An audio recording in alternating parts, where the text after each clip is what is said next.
తూర్పుగోదావరి జిల్లా దివాన్ చెరువు అభయారణ్యంలోకి ప్రవేశించిన చిరుతను బంధించేందుకు అటవీ అధికారులు విశ్వ ప్రయత్నాలు చేస్తున్నారు. 9 రోజులుగా చిరుత కోసం అటవీ శాఖ అధికారులు సర్చ్ ఆపరేషన్ కొనసాగిస్తున్నారు. చిరుత అప్పుడప్పుడు ట్రాప్ కెమెరాల కంటపడుతూ ఉన్న బోన్ల దగ్గరికి మాత్రం వెళ్లట్లేదు.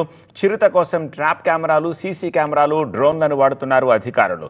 దివాన్ చెరువు, లాలా చెరువు, హౌసింగ్ బోర్డు కాలనీ, శ్రీరాంపురం, ఆటోనగర ప్రాంత ప్రజలు అప్రమత్తంగా ఉండాలని హెచ్చరించారు. మరింత సమాచారం రిజర్వ్ ఫారెస్ట్ నుంచి మా స్పెషల్ కరెస్పాండెంట్ సత్య అందిస్తారు. ఆపరేషన్ చిరుత ఇంకా సెర్చ్ ఆపరేషన్ కొనసాగుతూనే ఉంది.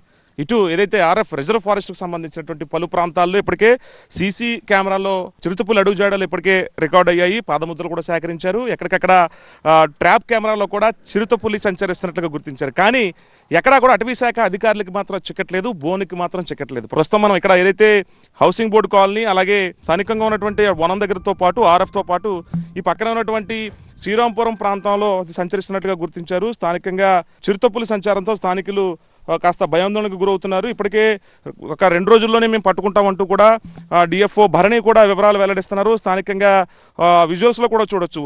తాజాగా విడుదల చేసినటువంటి సీసీ ఫుటేజ్లో ఆ చిరుతపులికి సంబంధించినటువంటి తాజా ఫోటోను కూడా అటవీ శాఖ అధికారులు గుర్తించిన నేపథ్యంలో ప్రస్తుతం చిరుత జాడ కోసం ఎక్కడికక్కడ జల్లెడ పడుతున్నారు. స్థానికంగా రోడ్ల మీద ఎక్కువగా ఈ హైవేకి ఆనుకున్నటువంటి రిజర్వ్ ఫారెస్ట్ సమీపంలో ఎక్కువగా సీతాఫల పళ్ళు అమ్ముతూ ఉంటారు రైతులు. అంతా ఆందోళన వ్యక్తం చేస్తున్నారు. సాయంత్రం 5 అయితే మేము వ్యాపారాలు చేసుకోలేకపోతున్నాం అంటూ కర్రలు పట్టుకుని తిరుగుతున్నటువంటి దృశ్యాలు కూడా మనం చూడొచ్చు. ప్రస్తుతం ఇది శ్రీరాంపురం వెళ్ళేటువంటి రిజర్వ్ ఫారెస్ట్కు అనుకున్నటువంటి రోడ్డు. దట్టమైన చెట్లు అటు ఇటు కూడా అలుముకొని ఉంటాయి. ఎటు ఏ వైపు నుంచి పంజా విసురుతుందో అన్న భయాందోళనకైతే స్థానికంగా శ్రీరాంపురం పోర్తో పాటు హౌసింగ్ బోర్డు కాలనీ, అటు రాజానగరంతో పాటు ఆటోనగరం అనేక ప్రాంతాల్లో ఇప్పటికే చిరుతపులి సంచారం ఇస్తున్నట్లుగా ఆ ఫోటోలో రికార్డ్ అవుతున్నాయి. సీసీ కెమెరాలతో పాటు ట్రాప్ కెమెరాలతో పాటు డ్రోన్ కెమెరాతో కూడా ఎక్కడికక్కడ సెర్చ్ ఆపరేషన్ కొనసాగిస్తున్నప్పటికీ అడుగుజాడలు కనిపిస్తున్నాయి. కానీ బోనుకు మాత్రం చిక్కకపోవడంతో స్థానికంగా ఈ చుట్టూ ఉన్నటువంటి దాదాపు 6 నుంచి 10 గ్రామాల ప్రజలు బిక్కుమంటూ గడుపుతున్నారు.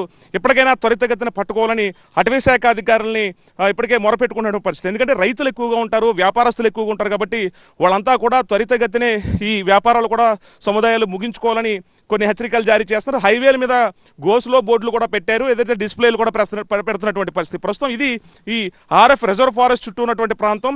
ఇది శ్రీరాంపురం వెళ్ళే రోడ్డు. అది ఏ పక్క నుంచి పంజాబ్ విసురుతుందో అన్న భయాందోళన మాత్రం ఉన్నారు.